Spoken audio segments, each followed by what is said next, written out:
ନା ନା ଆଉ ହବନି, ଘରୁ ଆଉ ବାହାରକୁ ଯାଇ ହବନି। ହ୍ୟାଲୋ ଭାଇ ନମସ୍କାର, ଜୟ ଜଗନ୍ନାଥ। ମୁଁ ୱେଲକମ୍ କରୁଛି ଆଉ ଗୋଟେ ମୋର ମିନି ବ୍ଲଗ୍କୁ। ସକାଳୁ ଉଠି ମୁଁ ମୋର ଚାଲିଲି କ୍ଲାସ୍କୁ।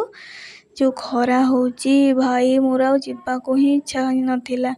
ତାପରେ ମୁଁ କ୍ଲାସ୍ ସାରିକି ଏଇଠିକି ଆସିଲି ଭାରି ଗୋଟେ ସ୍କ୍ରାବ୍ ନେବା ପାଇଁ, କାରଣ ଏଇ ଯେଉଁ ଖରା ହେଉଛି ମୁଁ ସ୍କ୍ରାବ୍ ନ ଭିଡ଼ିଲେ ଆଉ ଘରକୁ ଯାଇପାରିବିନି। ଏଇଠି ଗୋଟେ ସ୍କ୍ରାବ୍ ନେଇଯାଇଥିଲି। ଦେଖନ୍ତୁ କି ଝାଳ, ଯେଉଁ ଖରା ଭାଇ, ଘରୁ ଆଉ ବାହାରି ହିଁ ହେବନି।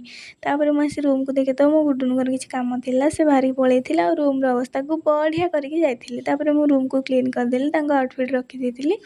ଦେନ୍ ସେ ଆସିଯାଇଥିଲେ ଘରକୁ। ତାପରେ ସେ ରେଡ଼ି ହେଇକି ଏଇଠି ଖାଇବା ଖାଇ ଦେଇଥିଲେ।